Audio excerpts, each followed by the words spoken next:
they weren't able to unify as a total group together. There's a lot of different voices going for, while they're very similar, they were kind of going for different thoughts and ideas. And so you had different people struggling to keep the right voice that they were trying to achieve, an agenda they were trying to achieve. But so you had that as like the, let's say the body of CHOP, but then all around it was this just melting pot of culture.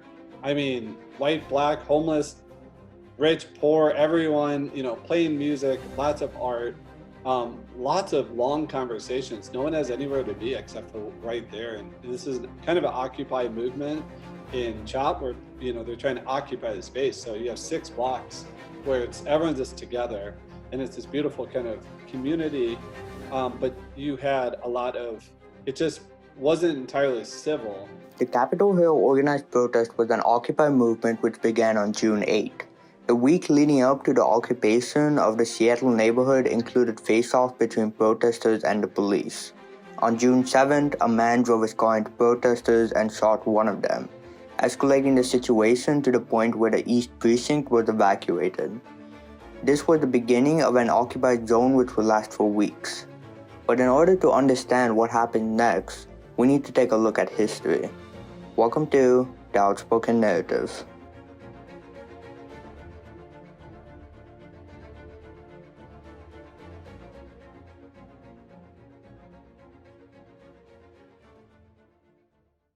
In September 2011, the Occupy Wall Street movement began. The movement, which began as a simple blog post, later led to the 2-month occupation of Zuccotti Park. Occupy Wall Street was supported by celebrities, politicians, and even the hacker group Anonymous. Zuccotti Park was filled with protesters who spent the next months advocating for their beliefs. While the occupation did have its downfalls, it was one of the most prominent movements of the decade. The more recent Capitol Hill organized protest was similar. Made up of around 6 blocks, CHOP was a sectioned-off part of a Seattle neighborhood. It's a place in Seattle that's just really known for being a very open-minded part of Seattle. So essentially, when you walked into CHOP, you had concrete barriers that the city gave the protesters to protect them. They used these concrete barriers to kind of wall off their section of Seattle that they wanted to hold autonomous. And so you could walk right past these and you're in it. Once you're in CHOP, you have tremendous amounts of co-ops. You have tents that are giving out free masks, free gloves, free feminine products, free groceries, free food, free anything to assist and volunteer to anyone that needs help. Now you really have no official services inside. And so you had to have your own medics. You had to have your own security. You had to have your own, people helping with these situations. So you would have doctors that were, anonymous that would cover their faces up, but they acted as medics. And then you had people that had guns and batons and bear mace and stuff that acted as security. And so you had kind of this real interesting society inside, and then you had all the protesters. When you kind of went through, it was kind of an eye. So it's like you had a long part here, then a long part here, then a long part here. And then here you had the soccer field. Soccer field was completely occupied by hundreds or maybe thousands of tents. This is where most of the people stayed. Some of the people stayed in the front also, but you got a flood of, people that were there to protest, people that were homeless in the situation. So you had a just huge hodgepodge of different types of people. And then in the soccer field, kind of had a speaker circle where people would have megaphones and try to voice their thoughts and opinions, and that's where they would try to unify on the discussion. But then you just had lots of people hanging out and occupying the space. Most of the media would stay outside unless something happened. And whenever you would try to film or get a picture, most of the time you were blocked. And so you really had to, I liked it a lot because you had to earn the trust of those inside before you were really allowed to photograph and video all the situations happen inside. And I can say that we were probably the only people in all of CHOP that were given the amount of trust and immunity that we were to film and photograph everything that we wanted, because I spent days in there just building relationships, building trust, showing them the real reason of why I was there. The first week of the occupation was majorly peaceful, with a festive environment.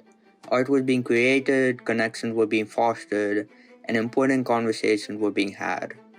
But as the occupation went on, things became uncoordinated. There were 4 shootings during the time CHOP was active. A 16-year-old boy was killed and a 14-year-old boy was wounded, and altogether there were 6 people shot. Was a lot of clashing, just kind of personalities. Now you got to realize, Eshan, that this is 3+ weeks into CHOP, into where everyone's tired, everyone's emotionally drained, everyone is just kind of like underfed, people need to sleep, they need to rest. There's such complex moments where essentially this one community and they got to all protect and feed and make sure everyone's drinking water and just taking care of themselves. And it was almost impossible to do. So the longer this went, you just had a lot more disconnects. This accelerated tensions in CHOP, and eventually on July 1st, the zone was cleared just as Zuccotti Park had been 9 years ago. The question which remains is, what can we learn from the failures and the successes of the CHOP zone? As we know, our society has been dealing with police brutality for many years, which is truly devastating. The organizers of CHOP saw this as an opportunity to try to get rid of that. While there were downsides, it was a chance for a diverse group of people to come together and test a new way for society to run. On the bright side, people had said that the removal of officers removed the fear and anxiety protesters had felt. Although, on the other hand, there were multiple unfortunate circumstances. Altogether, there were a few major outcomes of the CHOP. One outcome was that within the following months, 7 out of 9 Seattle City Council members had supported a 50% cut from the police department's budget, a cut aimed at further preventing the militarization of police and making the police more civil. Some disagree with this notion, but it is important to remember that all these changes are ultimately to make people feel comfortable within their communities. People are increasingly worried about the militarization of the police, so new ideas are being tested. If anything is taken away from CHOP, it should be that the Capitol Hill organized protest wasn't meant to be a lawless zone without any police, but rather it was meant to be a look into how a society without police brutality would flourish. CHOP did have its downsides, and by no means should those be undermined, but it did have its beautiful moments, which is important to remember.